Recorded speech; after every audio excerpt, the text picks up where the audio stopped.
सद्गुरुवे नमः। हनुमंतलाल की जय। सद्गुरु भगवान की जय। मंगल भवन अमंगल हारी, मंगल भवन अमंगल हारी। द्रवहु सुदशरथ अजिर बिहारी। सब मंचन ते एक मंच रामा। सुंदर बिसद विशाल सिया रामा। मुनि समेत दो बंधु ताहाँ रामा। बैठा रे मही पाल सिया रामा। दीन दयाल विरद सम भारी। हरौ नाथ मम संकट भारी। राधे राधे सीताराम। विश्वामित्र जी दोनों भाइयों के साथ में रंग महल में आए हैं। महल दूसरे होते हैं, रंग महल जहाँ पर विवाह की तैयारियां हो गई हैं सब, और दूर दूर से सभी राजा महाराजा आए हैं। सब के सब अपने अपने आसनों पर विराजित हैं। पूरा यज्ञ मंडप अत्यंत शोभायमान है। विश्वामित्र जी श्री राम लक्ष्मण जी के साथ में एक विशेष मंच पर विराजित हैं। पूरा यज्ञ मंडप राजाओं, ऋषियों, ब्राह्मणों से सब भरपूर है। बीच में एक बड़ा सा विशाल धनुष रखा है, और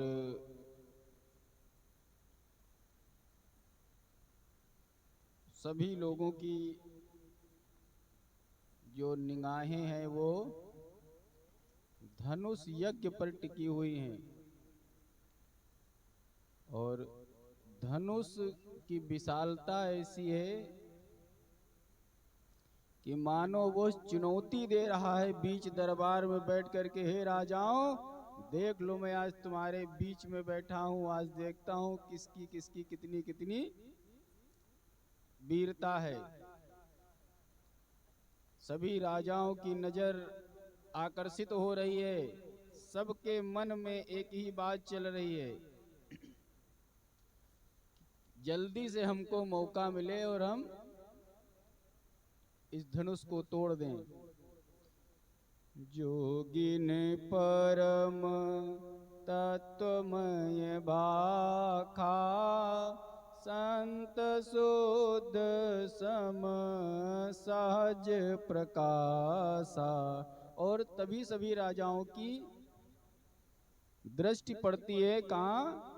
एक विशेष मंच अलग बनाया गया है, जिसपे एक बाबा जी बैठे हैं और दो छोटे छोटे राजकुमार बैठे हैं।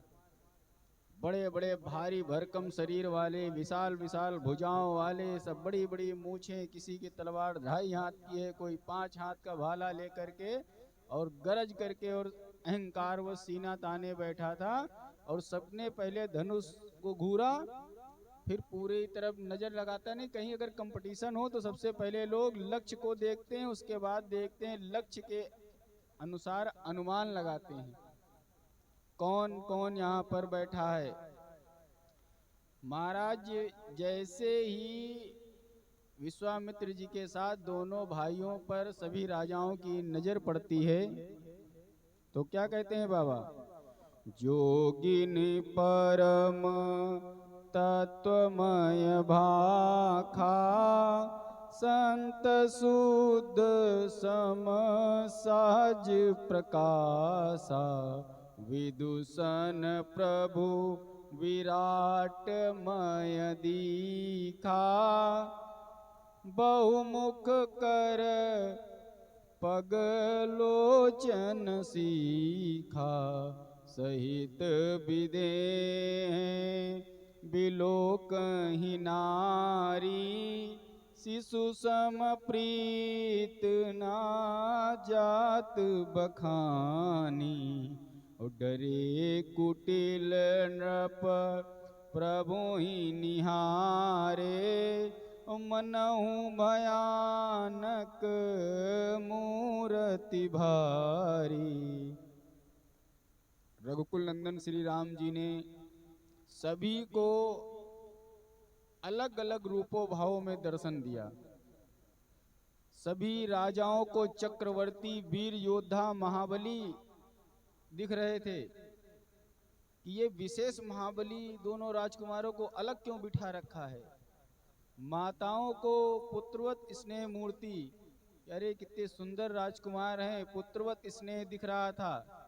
स्त्रियों को साक्षात श्रृंगार का साकार रूप दिखे। सीता जी को कैसे दिखे? बाबा तुलसी कहते हैं जैसे श्री राम को कोई उपमा नहीं मिल रही है, वैसे सीता जी के लिए भी सीता जी को कोई उपमा नहीं मिली। ऐसे इससे पहले कहा गया कि कोई उपमा नहीं है कि भगवान की उपमा कैसे दे दें। बस शांत भाव से हृदय ही जानता है हृदय की गति। राम ही चितव भाय जे सिया, सो स्नेह सुख नहीं कथनिया, उर अनुभवति ना कह सक को, उर अनुभवति ना कह सक सो, कवन प्रकार काहे कवि को। गोस्वामी जी ने भगवान श्री राम जी को अखिल ब्रह्मांड नायक होने का परिचय दिया। जनक जी ने कार्यक्रम आरंभ होने की घोषणा कर दी। तब बंदी जन जनक बुलाए, बिरदावली कहत चली आए। बंदी जन होते थे भट्ट लोग, संगीतकार, अपने राजाओं की प्रसिद्धि का गान करते थे। हर राजा लोग, जैसे आजकल घोषणा पत्र जारी होता है और उसको मीडिया वाले दिन रात दिखा दिखा करके कि ये सूचनाएं हैं, ये हैं, तो बंदी जन ने आकर के पूरे जनकपुर की प्रसिद्धि, जनकपुर का शासन, जनकपुर के गौरव का गान किया। बंदी जन यज्ञ की शर्तें बताते हैं, राजाओं को नियम बता रहे हैं, विदेह राज की प्रतिज्ञा सुना रहे हैं और मन ही मन सोच रहे हैं कि राम ही बर होते तो ठीक था। महाराज वो अलग विशेष मंच लगाना भी एक अलग आकर्षण का केंद्र बन गया था। जैसे सभी लोग लाइन से बैठे थे और उसी लाइन में अगर विश्वामित्र जी और लखनलाल श्री राम जी बैठे होते तो सामान्य हो जाता। तो जैसे होना होता है, परिस्थितियां विशिष्ट व्यक्ति को कहीं बताना नहीं पड़ता कि हम विशिष्ट हैं, वो वैसे स्थान उनको चुन लेते हैं। तो बंदी जन भी किसकी तरफ मुंह करके बता रहे हैं? लग रहा है कि सारी सूचनाएं वे राम लखन को ही दे रहे हैं। एही लालसा मगन सब लोगू, ओ बरसावरो जानकी जोगू। महाराज राजाओं को वहां जितने बैठे थे सब बाराती नजर आ रहे थे। सबके मन में अगर उस समय स्कैनिंग लगा करके प्रिंट आउट निकाला जाता तो सबके मन में श्री राम की छवि थी। और नाम कोई देखो, कहीं कहीं जो विशिष्ट लोग होंगे वो नाम जानते थे, नहीं क्या बोले, वो जो सौरा वाला है वही जोड़ है। सभी लोग अपने आप जोड़ी बनाए हैं। बंदी जन सोच रहे हैं कि मेरा बस चल रहा है, चले तो कह दूं कोई धनुष ना उठाना, ये तो सिर्फ राम के लिए है। बंदी जन कह कुछ रहे हैं, सोच कुछ रहे हैं। बोले बंदी जन बचन बर सुनो सकल महिपाल, उपन विदे कर कहती हम भुजा उठाई विशाल। नृप भुज बल विधु शिव धनुराहु गरुड़ कठोर विदिति सब काहू। रावण बाण महाभट मारे, रावण बाण महाभट बारे, देखी सरासन गवहीं सिधारे। सोई पुरारी को दंड कठोरा, राज समाज आजु जोई तोरा। त्रिभुवन जय समेत बैदेही, बिनहि विचार बराई हटते। सुनिपन सकल भूप अभिलाषे, भटमानी अतिशय मन भाखे। परिकर बांधी उठे अकुलाई, चले इष्ट देवन सिर नाई। तमकिता की शिव धन धराई, उठई न कोटि भात बिल कराई। राजा लोग कमर कसे, हाथ बांधे, हाथ पैर झटकते हुए बड़े व्याकुलता से उठे। अकुला तो इसलिए उठे कहीं हमसे पहले कोई दूसरा धनुष न तोड़ दे जाकर के, क्योंकि अभी तक बड़ी प्रतीक्षा हो रही थी कि जैसे ही बात हो और तुरंत हम धनुष को तोड़ दें जाकर के, उठा लें जाकर के। इसीलिए जो काम पहले करना चाहिए था वो बाद में कर रहे हैं, अर्थात श्री काम पूर्ति, इच्छा पूर्ति की चाह में इतना ज्यादा महाराज व्याकुल हो गए हैं, आदर्श शिष्टाचार आचार विचार सब भूल जाते हैं। जब काम पूर्ति की इच्छा मन में काम जागृत होता है तो व्यक्ति उस समय भूल जाता है क्या आदर्श है, क्या शिष्टाचार है, क्या नियम है। यहाँ पर सिर्फ सफलता ही दिखाई पड़ती है। इसी को शास्त्रों में क्या बोलते हैं कि जल्दबाजी, तो क्या होता है फिर असफलता ही मिलती है। और जब असफलता मिल जाती है तब महाराज हम लोग क्या करते हैं, गुरु इष्ट भगवान को याद करते हैं। वही सब राजा लोग कह रहे हैं, पहले धनुष उठाने जाते हैं, भागते हैं और असफल होने पर क्या कहते हैं, भगवान नहीं चाहे नहीं तो उठा लेते। पहले गए जल्दी से उठाने के लिए और जब नहीं उठा तो कहा ईश्वर की इच्छा नहीं थी इसलिए नहीं उठ पाया है। यहाँ एक दूसरी बात भी व्यंग के रूप में माने, कोई गणेश मनाता था, कोई शंकर मनाता था, कोई विष्णु मनाता था, और जब उनसे ना उठे तो वापस आते थे।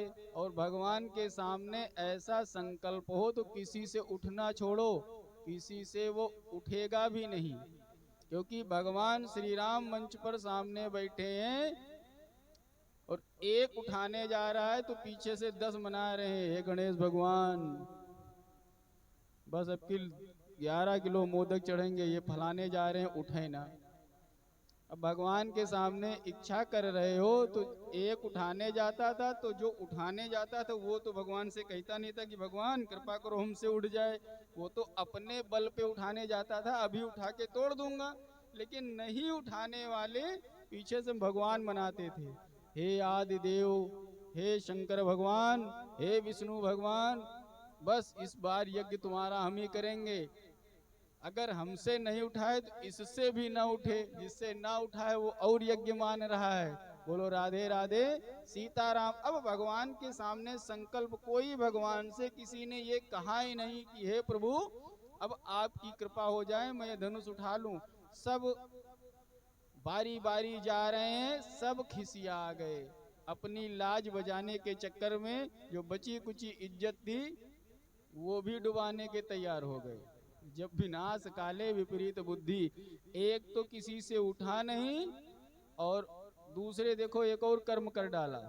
जब बेइज्जती करवानी होती है, भूपु सहस दस एक ही बारा, भूपु सहस दस एक ही बारा, लगे उठावन टरई नटारा।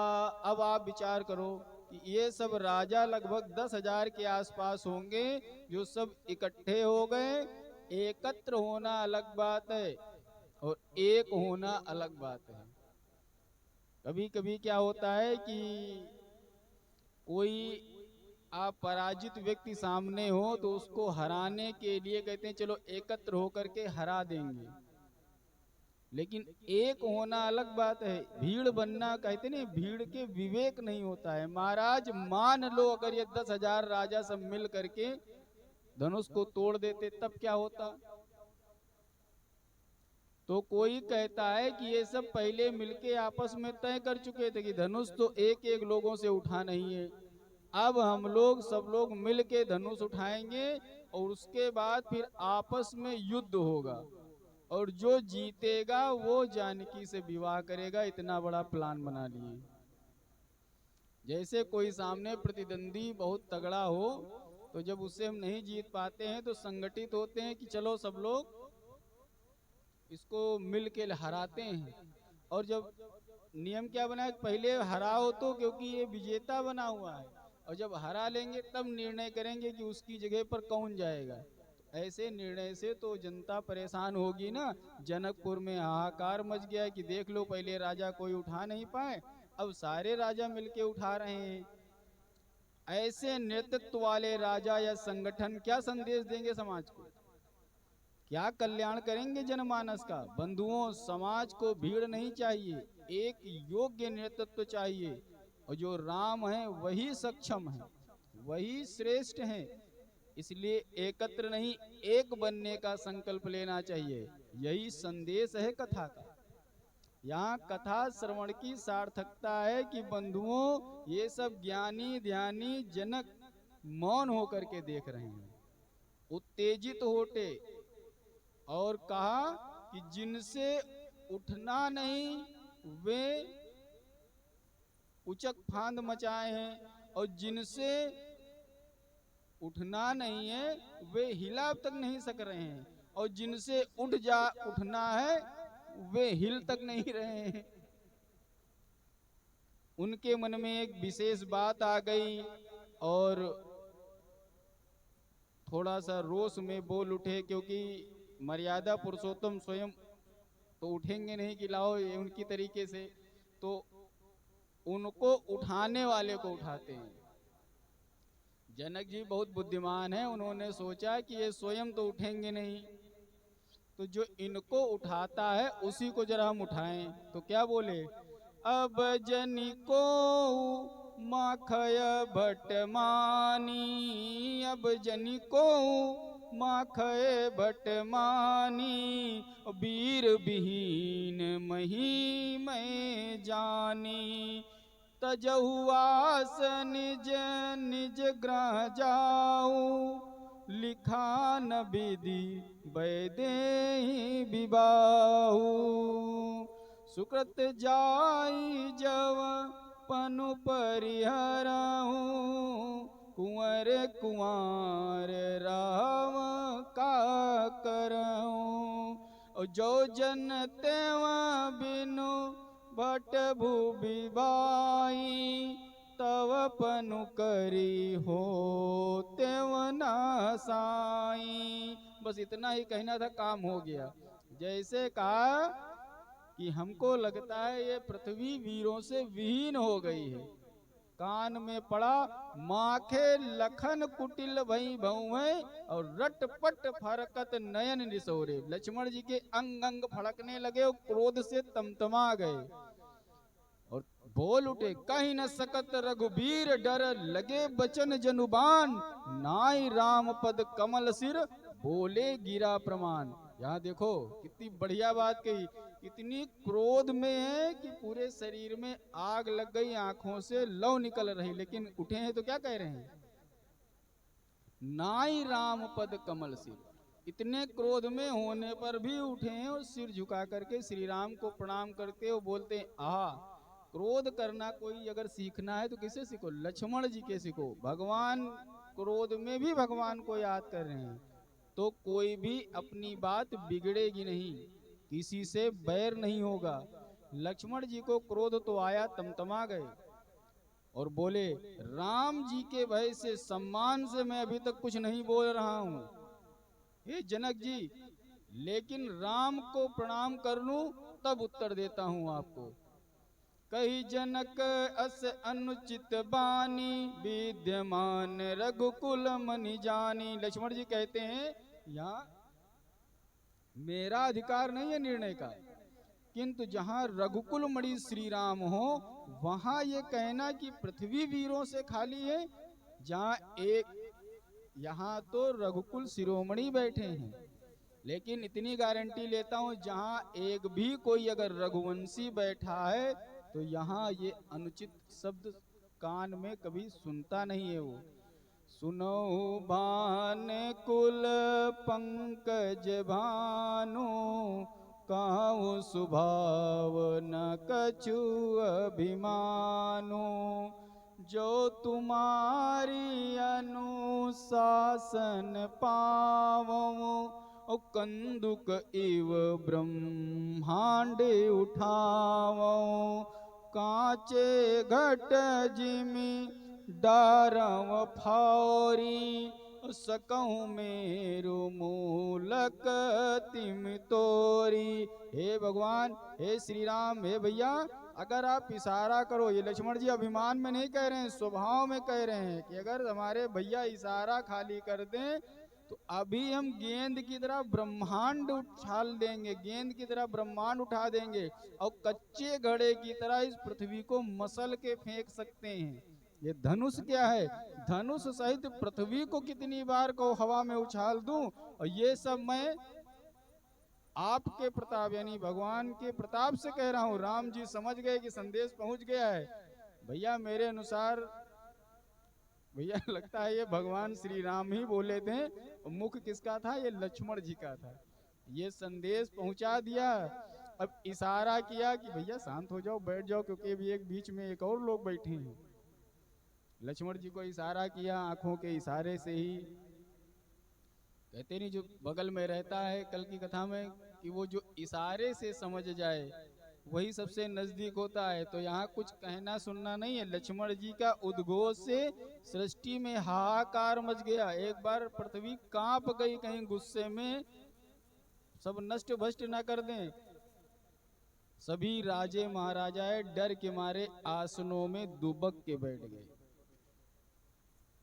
दुबक के बैठना कैसे होता है?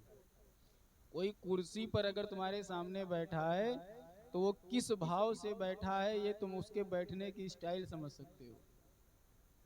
कोई अगर सम्मान में तुम्हारे सामने कुर्सी पर बैठता है तो ध्यान रखना वो कभी पूरी कुर्सी पे नहीं बैठेगा। अगर कुर्सी पे बैठेगा ही नहीं, अगर कुर्सी ऑफर कर रहे हो तो किसी सम्मानित व्यक्ति के सामने थोड़ा सा जो है आगे बढ़ के बैठेगा।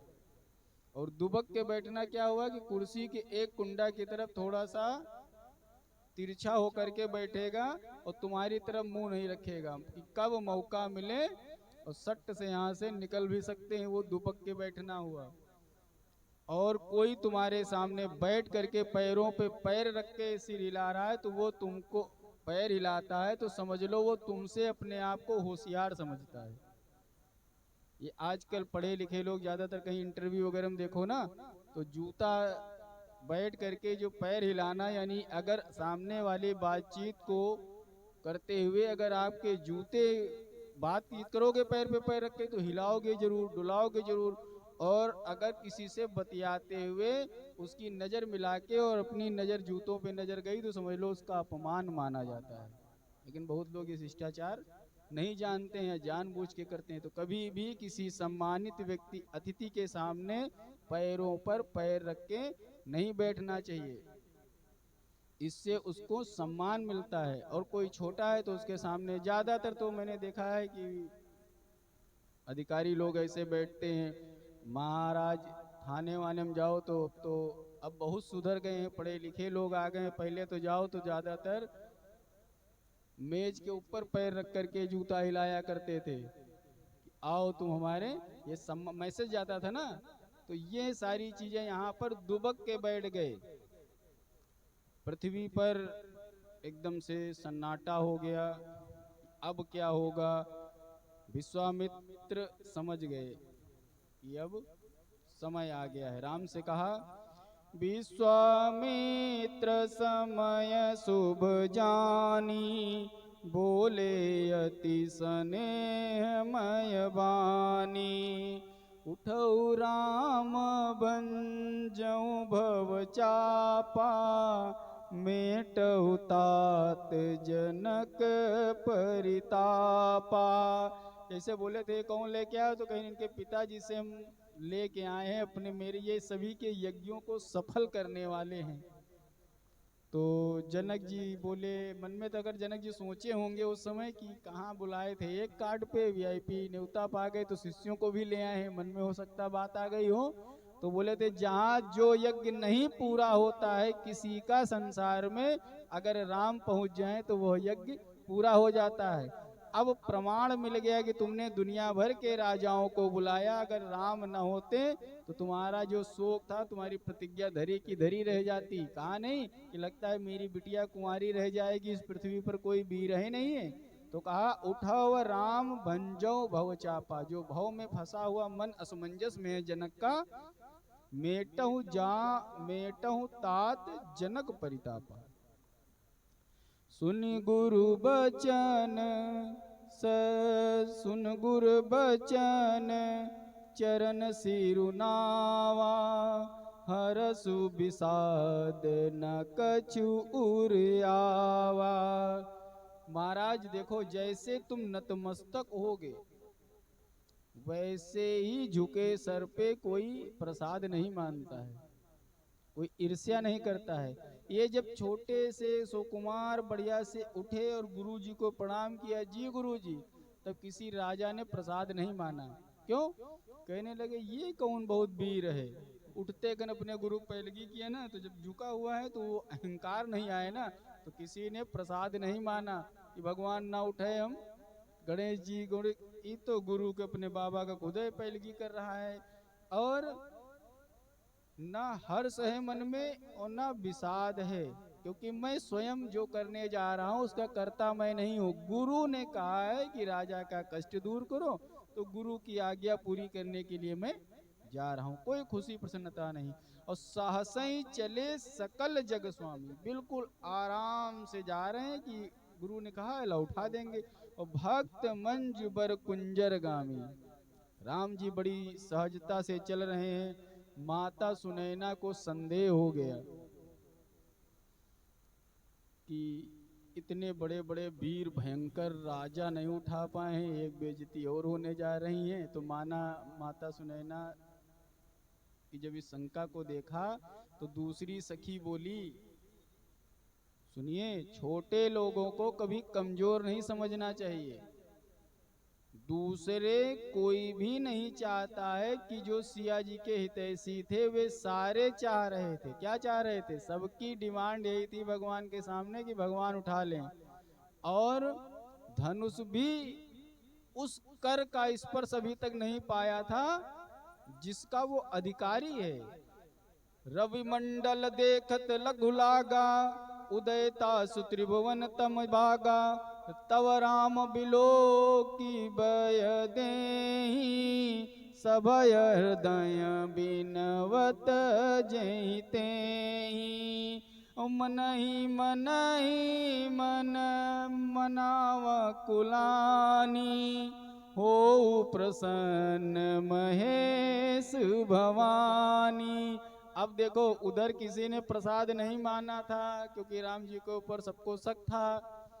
इधर सीता जी ने तुरंत मान दिया। मन ही मन मनाओ अकुलानी, मन में अकुलाने लगी और तुरंत देवी मैया, हे देवी मैया प्रसन्न हो जाओ, हो प्रसन्न महेश भवानी। सीता जी ने प्रार्थना करी, हे गणेश संकट नाशन विघ्न दूर करो। गणेश जी बोले, हम क्या करें? अरे बचन जो वजन है इनका वो कम कर दो। तो बोले इसमें हम क्या करें? तो बोले दुनिया की संसार की सारी चीजें सीता जी कह रहे तुम खा जाते हो, क्या इस धनुष का भार नहीं खा सकते हो? धनुष का भार खा जाओ। सीता जी बोली हमें पता है आप दिखने में भारी हो लेकिन हो बहुत हल्के। अब आप बहुत हल्के हो और आप बहुत विशाल हो, बलशाली हो, बुद्धिमान हो, तो इस भारी भारी मुसीबतें इस समय, ये जो धनुष का जो भारीपन है ये संकट है, तो इस संकट को तुम टाल दो। और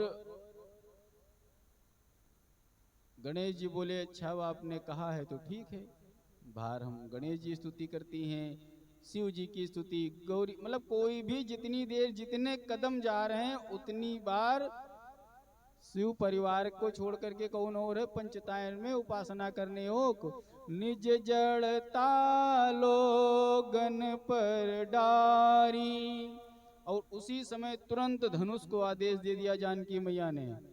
धनुष से कहा अपना भार कम कर दो। तो धनुष ने कहा कि हम भार जब ये कम करेंगे तो किसको दे देंगे? कोई चीज ऊर्जा ट्रांसफर होगी। तो कहते हैं ये बात बात में खड़े होने वाले राजाओं के ऊपर अपना भार सारा डाल दो, चिपक के बैठ जाए, क्योंकि अब इनके बोलने की बारी नहीं गई है। तो निज जड़ता लोगन पर डारी, हो वो हरुआ रघुपति न्यारी। जैसे ही श्री राम जी तुमको देखेंगे तुम वजन नहीं होना, क्योंकि मेरे प्रभु बहुत कोमल हैं। और मेरे प्रभु को अगर तुमको उठाने में जरा सा श्रम करना पड़ा, जिसको शक्ति आदेश दे रही हो कि अगर मेरे प्रभु को उठाने में बल लगाना पड़ा तो तुम्हारी खैर नहीं है। और जिसे रघुपति उठाने आ रहे हो और वो भी भारी हो जाए। दूसरी बात यहाँ दर्शन में बाबा कहते हैं कि अब तुमको भगवान स्वयं उठाने आ रहे हैं तो तुम्हारी गरुता, हमारी गरुता क्या है? भय, विषाद, चिंता, अहम, ताप। अगर हमको भगवान उठाने आ रहा है तभी हम चिंता से, भय से, विषाद से भरे हुए हैं। तो महाराज अब कौन उठाने वाला आएगा? संसार में तुमको कोई उठाने वाला आएगा ही नहीं। इससे बड़ा कौन अभागा होगा जो राम उठाएं और वो ना उठे। दूसरे हमने देखा है कि वे बहुत कोमल हैं, प्रमाण दे दिया। जो व्यक्ति फूल तोड़ने में मुंह लाल लाल हो गया था, पसीने की बूंदें चल रही थी और लग रहा था कोई बहुत बड़ा युद्ध जीत के आए हैं, 5 फूल डलिया में तोड़ने में ये हालत हो गई थी रघुवीर की। तो चेहरे भाल तिलक श्रम बिंदु विराजे, गर्मी वाले नहीं, श्रम बिंदु, मस्तक पे पसीना पूरा एकदम तरबतर था। देखी विपुल बिलक बैदेई, निमिष बिहात कलप समते। देखी विपुल बिकल बैदेई, निमिष बिहात कलप समते। गुरहि प्रणाम मनहि मन कीना, गुरु ही प्रणाम मनहि मन कीनी। अति लाघव उठाई धनुलीनी, दमकेव दामिनी जिमित बलयऊ। पुनि धनु नभ मंडल समभयऊ, प्रभु दो चाप खंड मही डारे। देखी लोग सब भय सुखारे। महाराज अति लाघव, निमिष से भी छोटा, कब उठाया, कब चाप चढ़ाया और चाप चढ़ाते हुए कब टूटा, ये सब आंखों में, मतलब इतना माइक्रो टाइम में हो गया कि आंखें उसको देख ही नहीं पाई। इसको कैसे? इतने माइक्रो रूप से तुम्हारे सामने हवा बहती क्रिया हो रही नहीं हो रही है, तुम नहीं देख सकते हो। तुम्हारे सामने धूप है, तुम देख सकते हो? नहीं देख सकते हो। तो ऐसे प्रमाण दिया। तई छन राम मध्य धनु तोरा, भरे भूषण धुनि घोर कठोरा। सिर्फ एक आवाज तड़ाक से हुई, उसके बाद जैसे बिजली कभी चमक जाए, देख के बता दो कई लाइन आई थी, आंखें बंद हो जाएंगी कि देख नहीं पाओगे। बोलो राधे राधे सीताराम। बोलिए सियावर रामचंद्र की जय। जिस समय श्री राम ने धनुष को उठाया तो उसी समय सबको ये लगा कि एक घनघोर चमक के साथ में बिजली चमकी थी। सबके कान सुन्न हो गए, आंखें चौंधिया गईं। अब कब उठाया, कब चाप चढ़ाया, कब खींचा, कोई समझ में नहीं आया कि बिजली ही धनुष पर गिरी थी, भगवान जाने। अर्थ यही निकला क्या कि श्री राम ने धनुष तोड़ दिया। भरे भुवन घोर कठोर रवर विभाजित जिमार्ग चले। भरे भुवन घोर कठोर रवर विभाजित जिमार्ग चले। चिक्करहि दिग्गज ढोल मही अहि कोल कूरुम कलमले। सुर असुर मुनि कर कान दीने सकल बिकल विचारहि। को दंड खंडेव राम तुलसी जयति बचन उचारहि। ब्रह्मांड में घनघोर शब्दनाद हुआ, सूर्य के घोड़े भागने लगे, ऋषि मुनि शेष महेश सुर असुर सभी के कानों पर एक इतनी तीव्र आवाज हुई कि आवाज से कानों पर हाथ रख लिया और सबने एक बार एक साथ बोला क्या? बोलिए सियावर रामचंद्र की जय। बाबा ने कहा यहाँ कोई समझाए नहीं, पूर्व घटना पर एक प्रकाश डालते हैं। शंकर चापु जहाज सागर रघुबर बाहुबल। शंकर चापु जहाज सागर रघुबर बाहुबल। और बूढ़ सो सकल समाज चढ़ा जो प्रथम ही मोह बस। शिव जी का धनुष जहाज है, कौन सा है? पानी वाला जहाज है। क्यों नहीं उठा था वो? यहाँ पर बाबा कहते हैं कि सुनो राज, अगर पानी वाले जहाज, जो शिव जी का धनुष है वो है पानी का जहाज, और पानी के जहाज पर चढ़ जाओ और उसके बाद उसको कहो हम पलट देंगे। क्यों धनुष नहीं टूटा? कि पानी के जहाज पर खड़ा होकर के कह दो जहाज उठा के सर पे रखो, कोई रख सकता है? मतलब नाव पे चले जाओ, नाव पे खड़े होकर के और नाव को उठा के अपने सर पे रख लो। ऐसा बल लगा रहे थे कि नाव में खड़े होकर के और नाव को पलटने का प्रयास कर रहे हो। नाव तो हिल जाएगी छोटी, लेकिन वो जहाज है। तो श्री राम जी के भुजाओं का जो बल है वो समुद्र के समान माना गया है। जैसे ही जहाज टूटा तो समस्त राजा जो नाव पर सवार थे उस पे डूबने लगे, सब मलिन हो गए, निराश हो गए, हताश हो गए। अब समझिए राजा लोग क्यों नहीं उठा पाए, क्योंकि नाव पर चढ़कर नाव को उठाना संभव नहीं होता है। विश्वामित्र जी को समुद्र कहा और समुद्र का बाहुबल राम है, और समुद्र ने देखा कि राजा हमारे सामने ही नाव में बैठ के उठा रहे हैं, तो आदेश दे दिया कि श्री राम आप ही उठाओ।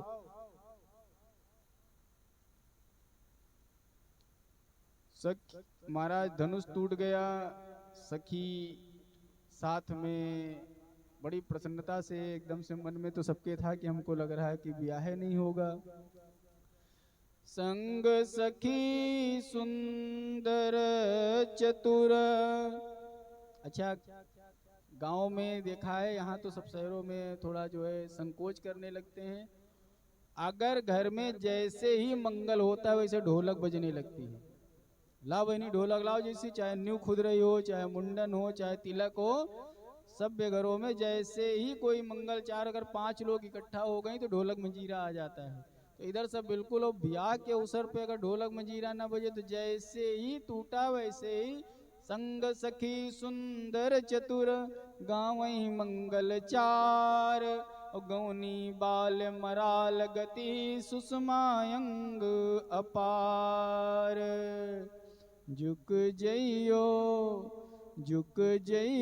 तनिक रघुबीर, सिया मोरी छोटी है। झुक जइयो तनिक रघुबीर सिया मोरी छोटी है, तुम हो बड़े बलबीर सिया मोरी छोटी है। अभी देखो सखियां गाना गा रहे हैं कि राम जी झुक जाएं तो माला पहना दें।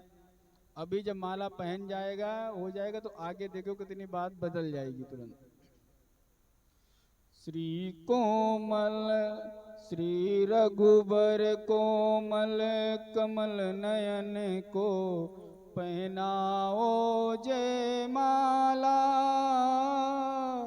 पहनाओ जय माला।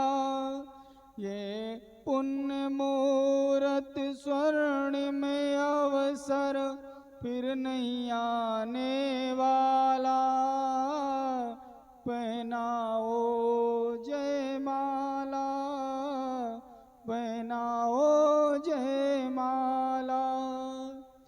दो चार चरण चलते चलते श्री रघुबर तक ऐसे पहुँचे, ज्यों छुई मुई के पल्लव हो सिमटे सिमटे सकुचे सकुचे।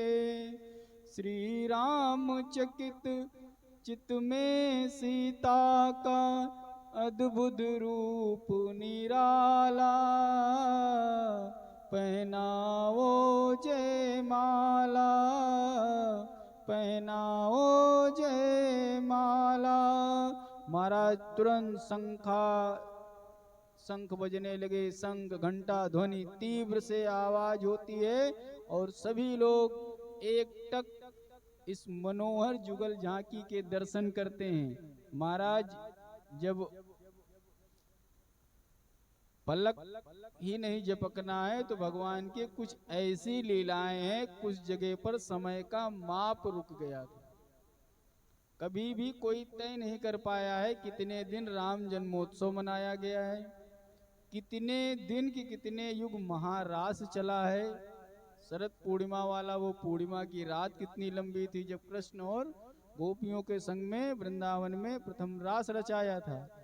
आज यहाँ पर सिया राम को साथ में देख करके सब एकटक हो गए हैं कि लग रहा था सिया जी हमारी बहुत गोरी इतनी सुंदर हैं, उनके परावर्तन से जैसे कोई चीज काली होती है, हमारे सांवरे बोले नहीं काले हैं, उनके साथ में जो होता है परावर्तन का एक नियम है, जो प्रकाश परिवर्तित हो करके हमारे श्याम जी ऊपर पड़ रहा है तो वो भी गौर वर्ण के नजर आ रहे हैं।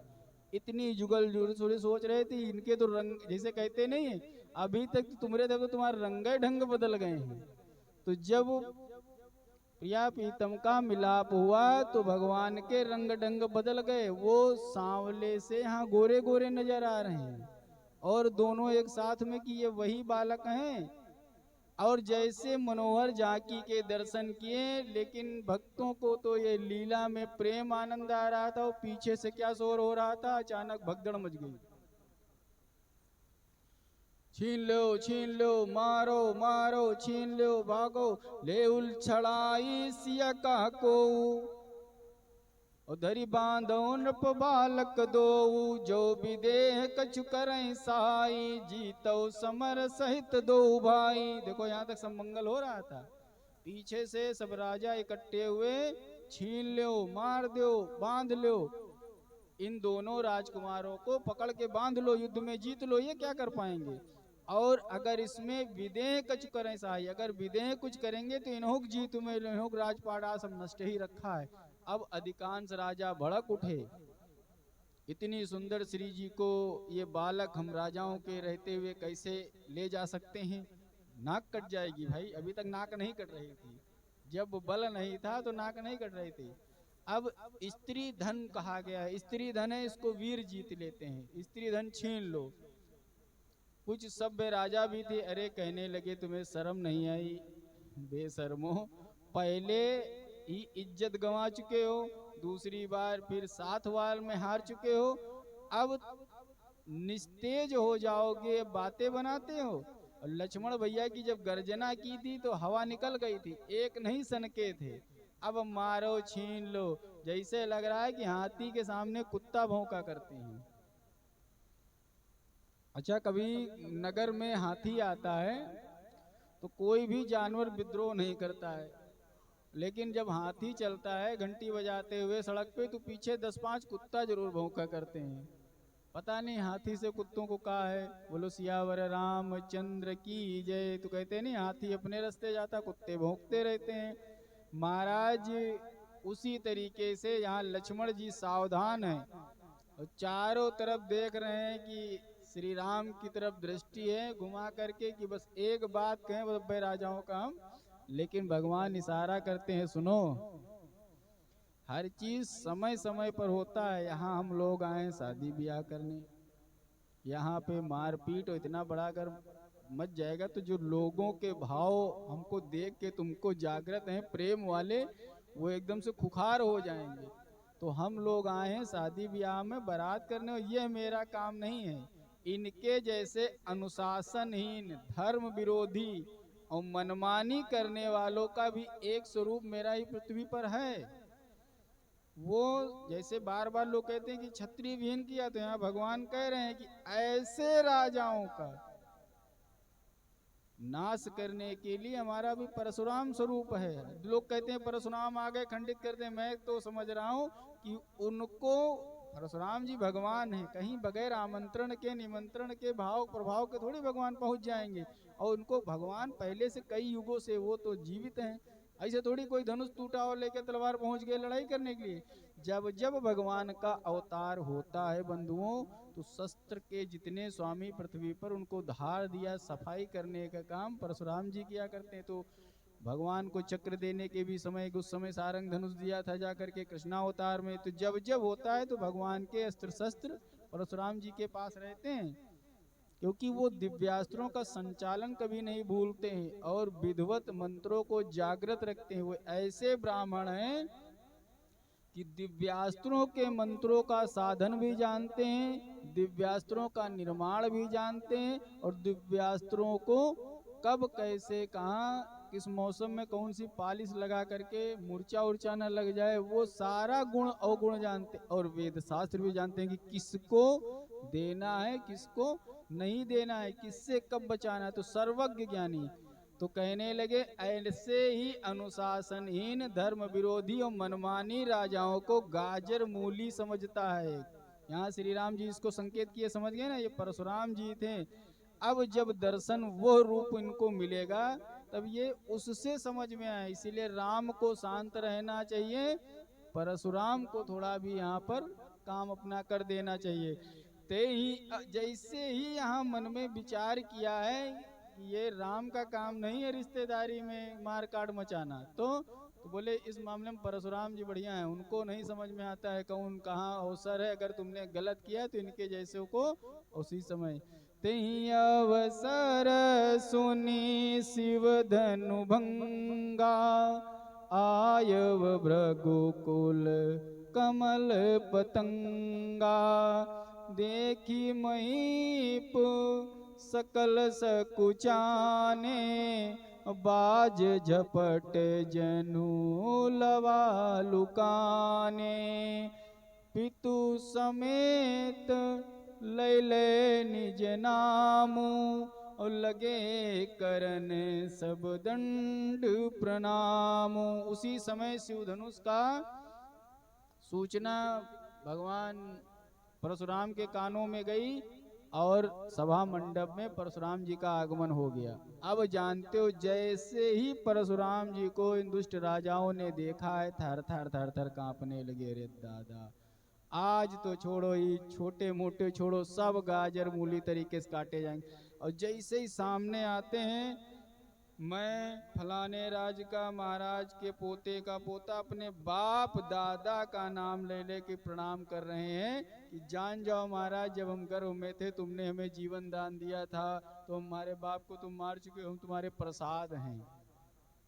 ये संदेश दे रहे थे कि मैं फलाने कुल का हूँ जिनको तुम अभयदान दे चुके हो, मैं कोई दुष्ट क्षत्रिय नहीं हूँ, आपकी अभय प्राप्त, आपके द्वारा सम्मानित जो फलाने राजा रहे उनके लड़के का मैं लड़का हूँ। तो इसीलिए न क्यों कहते पित समेत लैले निज नामू, कि मैं मेरे पिताजी वो हैं, मैं तुम्हारे विद्रोह मतलब तुम्हारे जो है लिस्ट में जो नाम है जो दुष्ट राजा है उनमें से मैं नहीं हूँ। अपना निज निज नाम लेकर के प्रणाम करते हो। महाराज कब निकल लिए सड़क से, जैसे इधर परशुराम जी अंदर आते जा रहे थे उतनी सीटें इधर से खाली होती जा रही थी। नाम ले सबको पीछे धक्का मारते आते, हट यहाँ से, हट यहाँ से, जो कहे हमारा नाम लिया माने तो हट यहाँ से, हट। धक्का मारते हुए जब बीच मंच में पहुंच गए, जनक जी उठे, प्रणाम किए, परशुराम जी का स्वागत किया, कार्यक्रम के बारे में पूरी बात बताए। जनक जी द्वारा धनुष यज्ञ में जो आवाज आई थी उसको बताया गया। जैसे बताया कि आवाज आई, परशुराम जी एकदम से तड़क बैठे।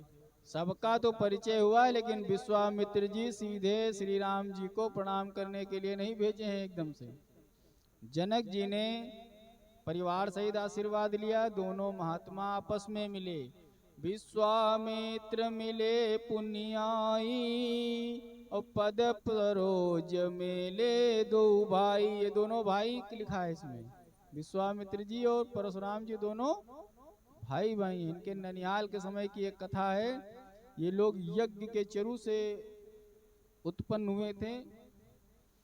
तो परशुराम जी की जो माता थी वो थी ब्राह्मणी, और परशुराम जी के कुल में पूर्वजों ने एक चरु बनाया था।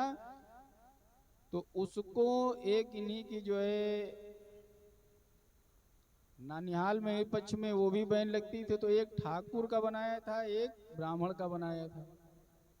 तो उन्होंने सोचा ये अपने लिए बहुत अच्छा ना बनाए हो, तो क्या किए कि विश्वामित्र जी की मम्मी ने उनका चरु खा लिया और परशुराम जी की अपनी बिटिया का खा लिया। वही सिस्टम बदला।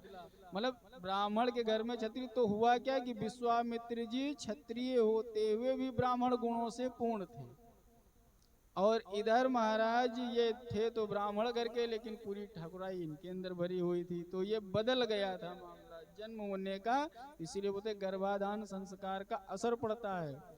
अब दोनों भाई उस रिश्ते से दोनों भाई हैं, वरना तो रिश्ता दूसरा है। तो दोनों भाई एक यज्ञ से उत्पन्न होने के एक प्रसाद से हुए थे। और राम लखन दशरथ के तब लाए। जो पहले तो प्रणाम किया, सुन लो हम दोनों रिश्तेदार हैं, विश्वामित्र जी और परशुराम जी, इसलिए कोई किसी मामले में कम नहीं है। हल्के में लेकर के तो बात न करना। अब राम लखन दशरथ के टोटा, दीन आशीष देखभाल छोट देखभल जोटा। विश्वामित्र जी परशुराम जी का रिश्ता हुआ, दोनों गले मिले और राम जी का परिचय कराया कि ये दशरथ जी के दोनों लड़के हैं। बहुर बिलो की सहस सन कहु कायति भीर, ओ पूछत जानी अजान जिम व्याप्यो कोप शरीर। परशुराम जी ने कहा सब ठीक है, लेकिन ये बताओ ये जो धनुष टूटा है तोड़ा किसने है? सारी बात तो ठीक है, बात मुद्दे पे आ जाओ। अति ऋषि बोले बचन कठोरा। खूब ऋषिया गए और बिल्कुल तमतमा गए और कठोर वचन कहु जड़ जनक धनुष कई तोड़ा। किसने इस धनुष को तोड़ा है? तो महाराज जब ज्यादा चिल्लाने लगे तो भगवान ने सोचा कि अब कोई बोल नहीं रहा, इसलिए कह दिया नाथ शंभु धनु भंजनिहारा, होई है को एक दास तुम्हारा। नाथ शंभु धनुष तोड़ने वाला कोई आपका प्यारा ही होगा। और जब सीता जी कहते हैं बहुत भयभीत हो गई है, इतना उचक फांद मचाने लगे, तो सीता जी कहें देखो पहले उठा नहीं था, वहां है ये, मार घबरा गए। जो सीता जी ओ मिथिला अब ये बतला धनवा किसने ये तोड़ा है, किसने इस भरे स्वयंवर में नाता सीता से जोड़ा है। अत्यंत शीघ्र बतला उसको, वरना चौपट कर डालूंगा, जितनी भी है पृथ्वी तेरी सब उलट पलट कर डालूंगा। रंग भूमि का एकदम बिगड़ गया सब राग, और तेजस्वी के क्रोध से बरसन लागी आग। तब श्री राम जी क्या कहते हैं? शिव धनुष तोड़ने वाला भी कोई शिव प्यारा ही होगा। जिसने ऐसा अपराध किया वो दास तुम्हारा ही होगा। जो कृपा पात्र है गुरुओं का वो कब किससे डर सकता है। भृगुपति बोले सेवक वो है जिसका सेवा ही जीवन है। जो बैरी जैसा काम करे वो इस पर से का भोजन है। हे राम बना है अगुआ तू। राम जी पहले बोल पड़े थे ना, तो क्या कहते हैं परशुराम जी? हे राम बना है अगुआ तू इस क्षत्रिय दल की गाड़ी में, इसलिए मसल वो याद आई तिनका है चोर की दाढ़ी में। तुम आगे बोल पड़े हो, तुम सबके नेता बने हो, तो हमको शक तो तुम्हारे ऊपर हो गया है। यहाँ बड़ी रईस में ही चर्चा हो रही थी। लखनलाल जी समझ गए कि किसे चोर कहा है और तुरंत भड़क उठे। बोले सुख का सम्माद कभी दुख का कारण बन जाता है। ये हंसी मजाक की बात भी कभी कभी बहुत बड़ा बयाना ले लेती हैं। बोले सुख का सम्माद कभी दुख का कारण बन जाता है, और मीठी बोली के कारण पिंजरा तोता पिंजरे में आता है। जो ज्यादा मीठा होता है वो अपना नाश कराता है, और मीठे गन्ने को देखो कोल्हू में पेरा जाता है।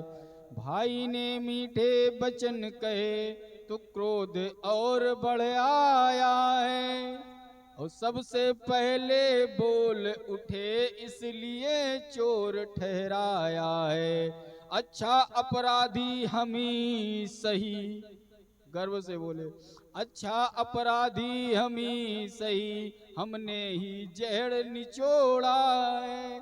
और जो कुछ करना हो सो करें आप, शिव धनुष हम ही ने तोड़ा है।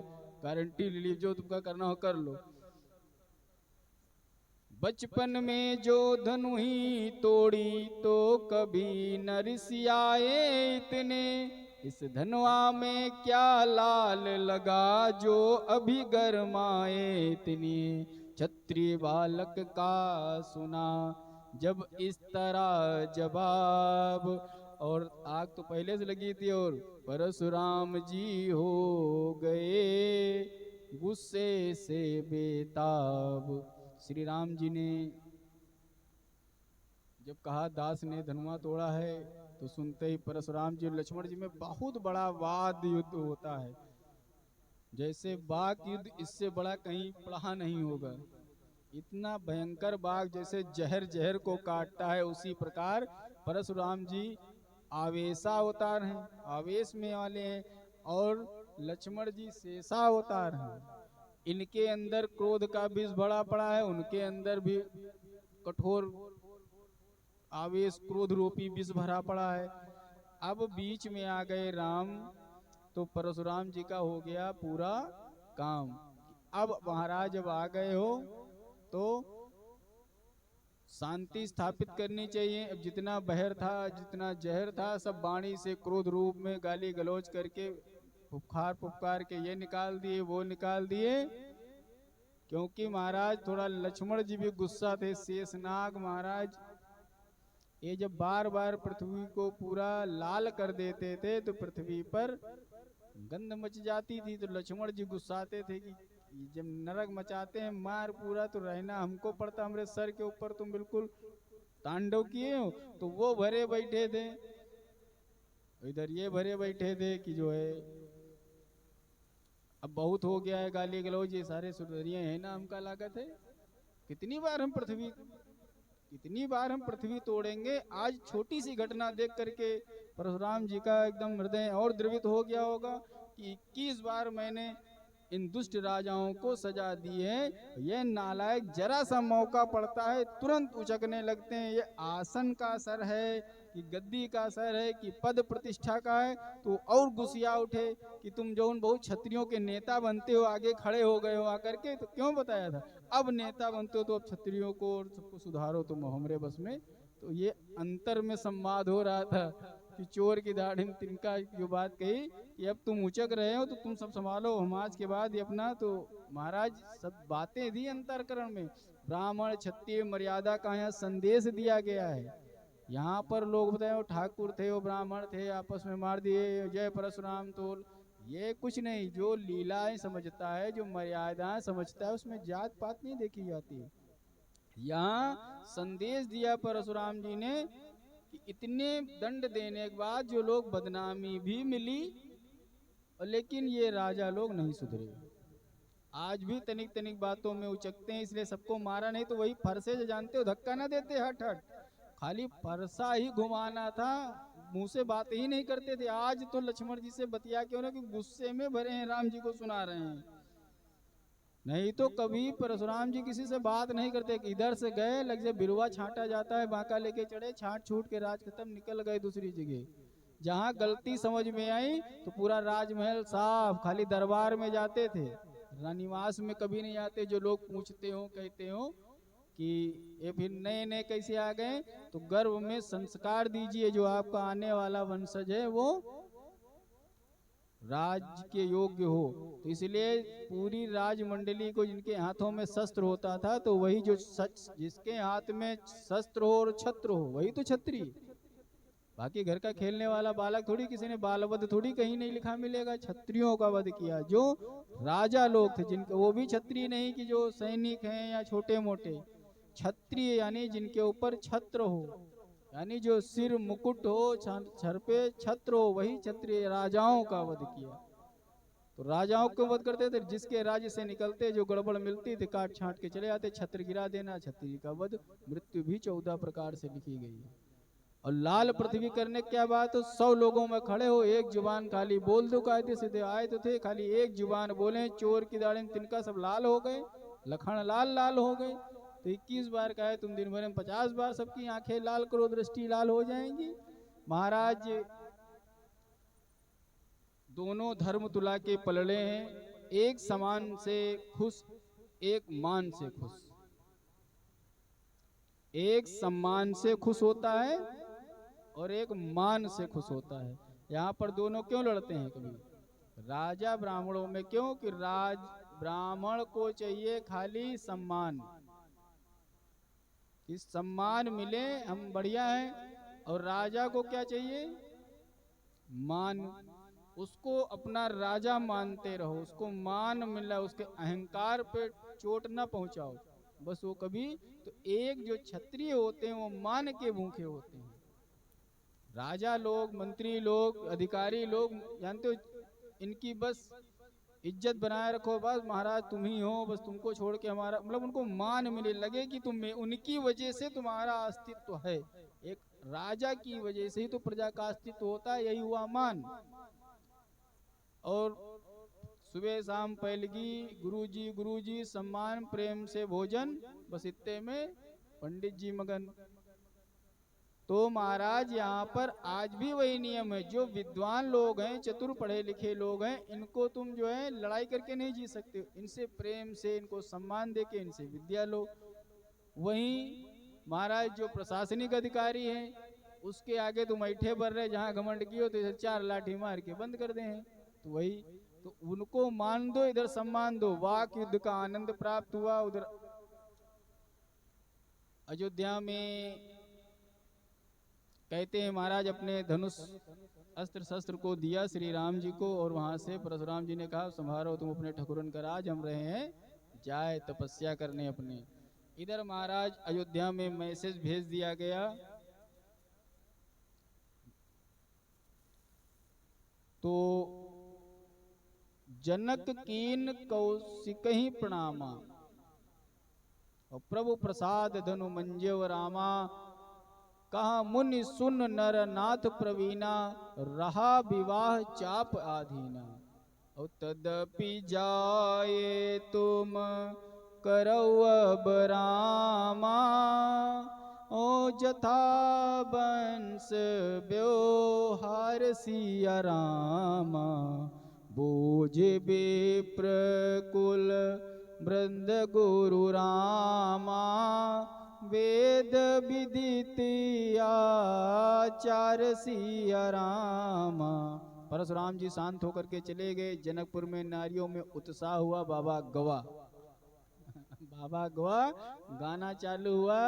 अब महाराज जब देखा सब मामला शांत हो गया, तो अभी तक जो गा रही थी, झुक जइयो तनिक रघुबीर, सिया जी मोरी छोटी है। अब क्या कह रही हैं? लक्ष्मण जी से कहने लगी, सुनो जी, ये धनुष तो हमारी किशोरी जी की कृपा से टूटा है। लक्ष्मण जी बोले, अच्छा, अरे अभी भी शंका है कि बाबा के सामने पक्का हुआ है। अभी बाबा चिल्ला रहे थे, तब एको मुंह से आवाज नहीं निकल रहा है धनुष किसने तोड़ा है। बता देती तुम्हारी किशोरी जी की नजर पड़ी है, टूट गया, इसमें किसकी गलती है? जब बाबा भी भैया का ठेना दे रहे हैं, तुम्हें तूरे, तुम्हें नगुआ हो चोर, तब कोई नहीं बोले। इतनी देर से गाली गलौज हो रही थी। जैसे ही बाबा गया, तैसे किशोरी जी ने तोड़ा है। तो श्री राम बोल पड़े बीच में, कहते हैं, महाराज दोनों हैं। श्री राम कहते हैं, भैया न कोई किसी को तोड़ता है और न कोई किसी को जोड़ता है। ये समय ही समय को तोड़ता है और समय ही समय को जोड़ता है। आज समय ने जोड़ा है हमारा जोड़ा। सतानंद जी ने विवाह कार्यक्रम की रूपरेखा तय की कि समय ने इधर हमारा जोड़ा इधर बनाया और मेरा जोड़ा एक जो स्वरूप था वो अब शांत होकर के, तो यहाँ ये लीला कौन जान पाया। अब सतानंद जी ने विवाह कार्यक्रम की रूपरेखा तय की।